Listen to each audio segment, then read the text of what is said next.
बिस्मिल्लाहिर्रहमानिर्रहीम। अस्सलाम वालेकुम नादरीन, आप यूट्यूब चैनल देख रहे हैं। मैं इमरान खान हूँ। कुछ बड़ी अहम खबरें हैं। एक तो जिस फैसलाबाद के थाने में मुकदमा दर्ज करवाया गया इमरान खान साहब और उनके साथियों के ख़िलाफ़, और ये तौहीन मज़हब का एक मुकदमा दर्ज करवाया गया है। रियासत आग से खेल रही है और गलत काम कर रही है।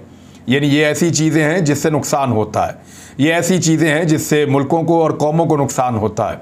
आप मज़हब कार्ड को इस्तेमाल कर रहे हैं और रियासत ही इस्तेमाल कर रही है। यानी मैं अभी आपको कुछ ऐसी चीज़ें बताऊंगा जिनसे ये चीज़ें साबित होती हैं। कुछ लोग ट्वीट कर रहे हैं, इन्फॉर्मेशन का फ्लो आ रहा है सोशल मीडिया पे। सबसे पहले तो थाना फैसलाबाद के बाहर बहुत बड़ी तादाद में लोग पहुंच गए। ये इसके मनाज़िर और तस्वीर आप देख सकते हैं, और ये मनाज़िर और तस्वीर इस चीज़ को कन्फर्म कर रहे हैं कि लोगों ने इमरान खान साहब के पोस्टर्स, बैनर्स उठाए हुए थे और उनको आशिक रसूल सल्लल्लाहु अलैहि वसल्लम करार दे रहे थे कि नबी अकरम सल्लल्लाहु अलैहि वसल्लम के आशिक हैं, आप कैसे इनके ऊपर इस तरह का मुकदमा दर्ज कर सकते हैं। लोगों ने ना सिर्फ बहुत बड़ी तादाद में आकर वहाँ पे एहतजाज किया, बल्कि उस एहतजाज के अलावा उन्होंने राणा सनाउल्लाह वगैरह के खिलाफ भी दरखास्तें दायर कर दी। यानी ये जो लोगों ने दरखास्तें दायर की हैं उनकी कहानी भी मैं आपके सामने रख देता हूँ। लेकिन राणा सनाउल्लाह का इससे पहले कहना यह है कि मस्जिद नबी सल्लल्लाहु अलैहि वसल्लम का जो वाक़या है उसके ताने बाने पाकिस्तान और बरतानिया से मिलते हैं, और उन्होंने ये स्टेटमेंट दिया। लेकिन यहाँ पे एक यू टर्न भी लिया हुकूमत ने, क्योंकि जो आग उन्होंने लगाने की कोशिश की उसके ऊपर नोटिस हुआ है मुख्तदर हलकों में, और उन्होंने कहा कि आप पाकिस्तान के साथ करने क्या वाले हैं। यानी ये तो आप बंदर के हाथ में माचिस दे दी है और वो पूरे जंगल में आग लगा देगा, या गंजे को नाखून दे दो तो वो अपना सर खुरच खुरच के जो है वो लहू लुहान कर देगा। तो ये इस तरीके से इन्होंने ये काम किया कि पूरे मुल्क में आग लगाने की कोशिश की और मजहबी नफरत को उभारने की कोशिश की। दूसरी जानिब राणा सनाउल्लाह साहब ने एक स्टेटमेंट दिया था, आपको याद होगा, उन्होंने कहा था कि नवाज शरीफ का इस्तकबाल करना ऐसे ही है जैसे हज का सवाब। इस तरह का उन्होंने स्टेटमेंट दिया था। उस स्टेटमेंट के खिलाफ पाकिस्तान तहरीक इंसाफ के लोग पहले तो किसी ने बात नहीं की, लेकिन जब इमरान खान और उनके साथियों के ऊपर इस किस्म के मुकदमात बनाए जा रहे हैं लगातार, तो फिर वो इस दरख्वास्त को लेकर थाने चले गए और उन्होंने वहाँ पे भी एहतजाज किया। बड़ी तादाद में लोग गए और उन्होंने कहा राणा सनाउल्लाह पे, हमजा शहबाज पे और दीगर लोगों के ऊपर मुकदमात दर्ज किए जाएं, क्योंकि ये स्टेटमेंट हज की तौहीन है और हज इस्लाम का एक बड़ा फरीज़ा है और रुकन है। तो ये बड़ी ज़्यादती हो गई है, लिहाजा ये नहीं होना चाहिए। तो राणा सनाउल्लाह के खिलाफ भी दरख्वास्त चली गई है और उसकी तस्वीर मैं आपको दिखा देता हूँ। ये लोग गए हैं, ये वकला हैं, ये बाहर लोगों का हुजूम है और ये सारे वहाँ पे फैसलाबाद में जमा है कि जहाँ पे आपने शुरू किया एक खेल को, एक घिनौने खेल को, कि आप मज़हब को इस्तेमाल करें सियासत के लिए और मज़हब कार्ड के ज़रिए से लोगों की जानों को ख़तरे में डालें, तो उसी तरह की चीज़ उधर से भी हो गई। मेरे ख्याल में दोनों साइडों को खामोश रहना चाहिए और दोनों साइडों को इस चीज़ से गुरेज करना चाहिए। ये किसी के भी फ़ायदे में चीज़ नहीं है। वफाकी वज़ीर जो वज़ीर कानून हैं आज़म नज़ीर तारड़, उनके साथ बैठकर राणा सनाउल्लाह साहब ने एक प्रेस कॉन्फ्रेंस की और वहाँ पे अपने मौक़िफ़ से एक यू टर्न ले लिया। उन्होंने कहा कि मस्जिद नबी के वाक़े पर हुकूमत मुद्दई नहीं बनना चाहती। इससे पहले वो ये कह रहे थे कि हुकूमत ये कर देगी, वो कर देगी, सऊदी अरब के साथ राब्ते में हैं, बंदे आएंगे उनको गिरफ़्तार करेंगे। जो शेख राशिद आए, शेख रशीद के रिश्तेदार, उनको इन्होंने गिरफ़्तार कर लिया और वो ये कहते हैं कि पाकिस्तान में साजिश बनी है और वहाँ पर साजिश के ऊपर अमल दरामद हुआ है, हुकूमत मुद्दई नहीं बनना चाहती। अब वो ये कह रहे हैं, क्योंकि मेरे ख्याल में, मेरी असेसमेंट में, एक ज़बरदस्त इनके साथ जो है इनको डांट पड़ी है और इनको ये बताया गया है कि आप जिस आग से खेल रहे हैं इसमें खुदा न खास्ता हमारा मुल्क जलेगा, पाकिस्तान के साथ ऐसी ज़्यादती और जुल्म ना करें। अब ये राणा सनाउल्लाह साहब ने, और इन्होंने खुद भाग गए हैं, इन्होंने इसके ऊपर यू टर्न लिया इस मामले के ऊपर। और चाहे राणा सनाउल्लाह साहब हों, चाहे बाकी लोग हों, जो जावेद लतीफ़ के साथ हुआ था, जो एहसन इकबाल के साथ हुआ था, और इस तरह बहुत सारे लोगों के साथ पाकिस्तान में तौहीन मज़हब का नाम लेकर टॉर्चर किया गया माजी में। हमने उस दौर में मजम्मत की थी, आज भी करते हैं। हर दौर में हम ये कहते हैं कि इन चीज़ों को अपनी सियासत के अंदर ना लेकर आएँ और लोगों के मजहबी जज्बात को भड़का कर एक दूसरे की जान को ख़तरे में ना डालें। अब इसकी शुरुआत बड़ी बदकिस्मती है कि हुकूमत ने की, लेकिन अब मेरे ख्याल में इन चीज़ों को नीचे जाना चाहिए। और जो असल मामला है कि पाकिस्तान में बैरूनी साजिश हुई, उसके नतीजे में एक रजीम चेंज ऑपरेशन हुआ, लोग एक नई बनने वाली हुकूमत को इम्पोर्टेड हुकूमत समझते हुए तस्लीम नहीं कर रहे। ये इश्यूज़ हैं, इनकी तरफ आना चाहिए, इन पर बात करनी चाहिए। उल्टा इस खेल को ज़्यादा घिनौना बनाया जा रहा था। यहाँ पे एक सोशल मीडिया यूज़र हैं, इनका ताल्लुक पाकिस्तान तहरीक इंसाफ से है, इंजीनियर नवीद, और उन्होंने एक ट्वीट किया है और उस ट्वीट के अंदर वो ये क्लेम कर रहे हैं कि इमरान खान साहब के ख़िलाफ़ या पाकिस्तान तहरीक इंसाफ के ख़िलाफ़ टैक्स पेयर्स के पैसों के साथ, यानी जो पाकिस्तान के टैक्स देने वाले लोग हैं उनके पैसों के साथ एक इश्तिहारी मुहिम चलाई जा रही है और मदीना मुनव्वरा में वाक़या हुआ उस वाक़े को बुनियाद बनाकर सबको ये कहा जा रहा है कि आप फौरी तौर पे इस किस्म के इश्तिहारात तैयार करें। अब इसके सबूत के तौर पे उन्होंने एक स्क्रीनशॉट लगाया है अपने सोशल मीडिया पे, मैं आपको पढ़ के सुना देता हूँ, इसकी तस्दीक या तरदीद हुकूमत कर सकती है। इस पे लिखा है ऑल एजेंसीज आर रिक्वेस्टेड, और ये कह रहे हैं कि वजारत इत्तलात की तरफ से ये हुआ है, मरियम औरंगजेब की वजारत की तरफ से। All agencies are requested to prepare print ad at unfortunate incident took place in Saudi Arabia, deadline for submission is 7 PM today. कि तमाम जो एजेंसीज हैं उनसे ये दरख्वास्त की जाती है कि वो फौरी तौर पे एक प्रिंट एड्स या अखबारी इश्तिहारात जो हैं वो तैयार करें जो वाक़या सऊदी अरब में हुआ उसके हवाले से, और वो तैयार करने की जो डेडलाइन है वो 7 बजे शाम तक की है। Print ad on recent unfortunate incident at रोज़ा रसूल सल्लल्लाहु अलैहि वसल्लम, इट में कंटेन द कुरानिक वर्स, यानी ये जो रोज़ा रसूल के ऊपर हुआ उसके नज़दीक इसमें जो है कुरान पाक की आयत ज़रूर शामिल की जाए और फोकस शुड बी ऑन नामूसे रिसालत, और इसके अंदर जो फोकस किया जाए वो नामूसे रिसालत के मामले के ऊपर किया जाए। एंड ओवर कंडक्ट, और हमारा इसके ऊपर क्या कंडक्ट है, सच सेक्रेट प्लेस, और इस जगह के ऊपर हमारा क्या रोल होना चाहिए इतनी मुकद्दस जगह के ऊपर।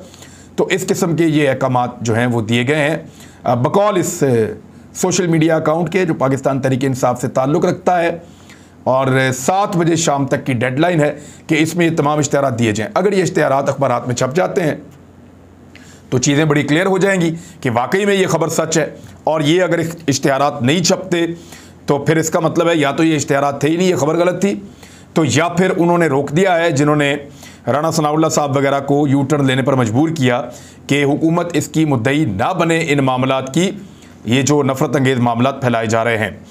दूसरी जानिब पाकिस्तान तहरीक इंसाफ के लोगों ने इमरान खान साहब के नाम के साथ आशिक रसूल सल्लल्लाहु अलैहि वसल्लम लिखने की हिकमत अमली अपनाई, और मेरे ख्याल में ठीक है, क्योंकि यहाँ किसी को भी इस्तेमाल करके किसी की भी जान के साथ खेला जा सकता है, तो उन्होंने भी ये हिकमत अमली अपना ली है। तो मज़हब को सियासत के लिए इस्तेमाल नहीं करना चाहिए, मैं हमेशा कहता हूँ और आज भी यही बात कहता हूँ, और मेरी गुजारिश है सबसे कि इस मामले को बंद किया जाए। नफ़रत बहुत ज़्यादा फैल रही है और PMLN इसको फैलाने के अंदर बड़ा किरदार अदा कर रही है। मिसाल के तौर पर इस्लामाबाद में एक लड़ाई है, इसकी ये मनाज़िर आप देखें, इसकी तस्वीर, यहाँ पे पीपल्स पार्टी और PMLN और PTI के लोगों में लड़ाई हो गई, कुर्सियाँ चल रही हैं। 2 दिन पहले एक लड़ाई हुई थी जहाँ पे कासिम सूरी पे अटैक किया गया था, आज दोबारा लड़ाई हुई है। और अगर गली मोहल्लों में, बाज़ारों में, होटलों पे ये लड़ाइयाँ ऐसे शुरू हो जाती हैं तो पाकिस्तान को ये लोग सियासतदान ये किस तरफ धकेल रहे हैं। ये जानबूझकर एक ऐसा माहौल पैदा किया जा रहा है जो किसी की भी फेवर में नहीं होगा, और उल्टा पाकिस्तान के इदारे और पाकिस्तान मज़ीद बदनाम होगा। सिर्फ इलेक्शन ही इस मामले का हल है। लोगों को इलेक्शन की तरफ ले जाएँ और जो ज़्यादती हुई है उसको ख़त्म कर दें। यानी जो ज़्यादती हुई है वो तो हो गई, जो गलती होनी थी वो हो गई, इमरान खान साहब ने इसको ऐसे कहा था, तो आप इलेक्शन के अंदर सबको खुला मौका दें कि तमाम पॉलिटिकल पार्टीज़ हैं, आओ इलेक्शन लड़ो, जिसको जितने वोट पड़ते हैं वो उतनी हुकूमत बना ले। इमरान खान जीत जाए, शहबाज शरीफ जीत जाए, बिलावल जीत जाए, फजल रहमान जीत जाए, जो जहाँ पे जीते वो वहाँ पे अपनी हुकूमत बनाए। तो इससे बेहतर ऑप्शन नहीं दी जा सकती नफ़रत के इस माहौल में, वरना ये नफ़रत बढ़ती चली जाएगी। नफ़रत का लेवल यहाँ तक पहुँच गया कि आज हनीफ अब्बासी ने ये ऐलान किया कि मैं 50,000 रुपया उस शख्स को इनाम दूंगा जो शेख रशीद की विग उतार कर मेरे पास लाएगा।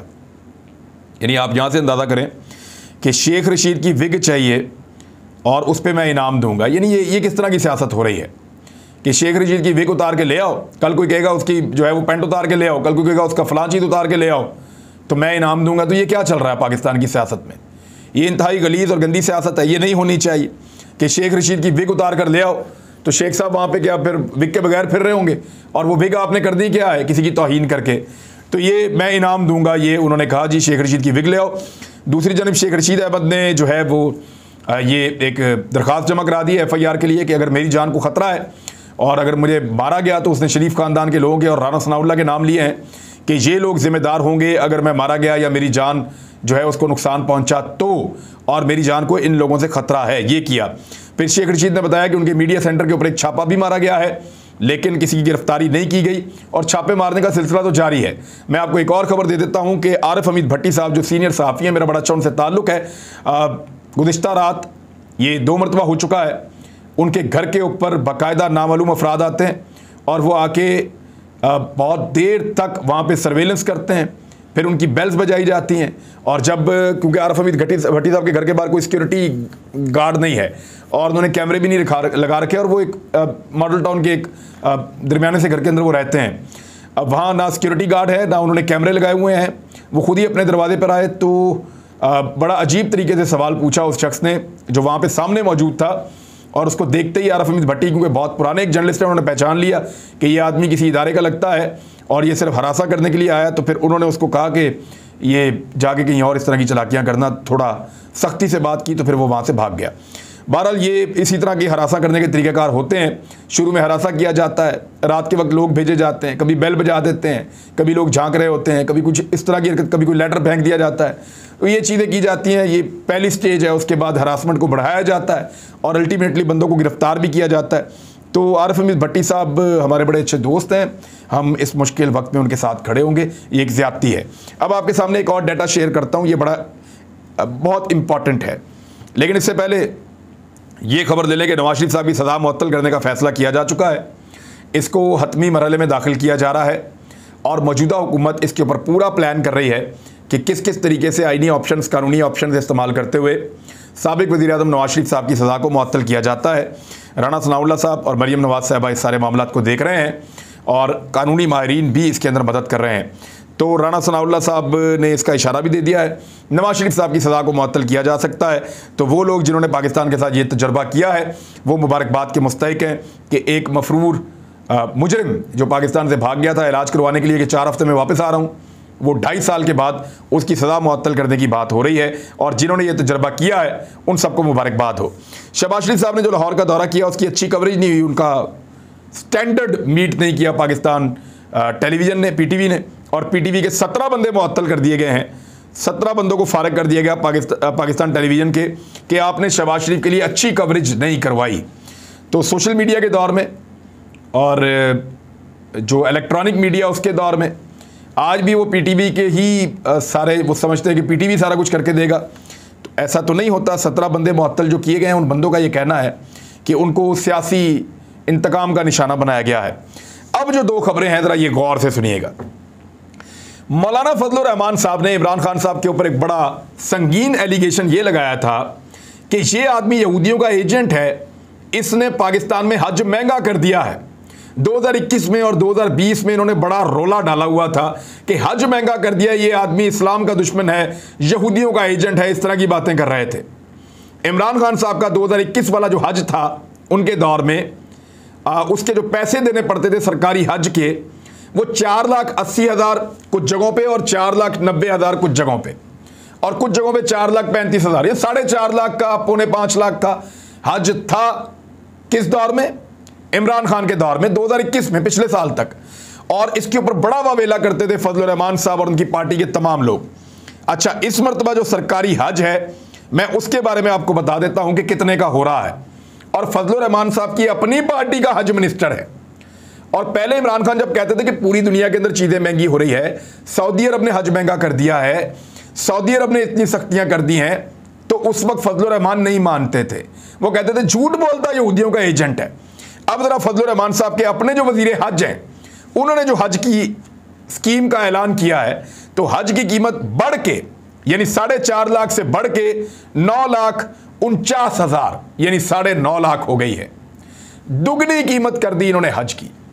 यानी इमरान खान साहब के दौर में हज जितने पैसों में होता था उससे डबल पैसों में हज अब करवा रही है मौलाना फजलुर रहमान साहब की वजारत हज। तो मौलाना फजलुर रहमान साहब आप किसके एजेंट हैं? इसका जवाब अब आपको देना पड़ेगा। लोग अब आपसे सवाल पूछेंगे कि जो हज इमरान खान 4.5 लाख में करवाता था, 9 लाख उसका डबल है, आपने 9.5 लाख में करवा दिया।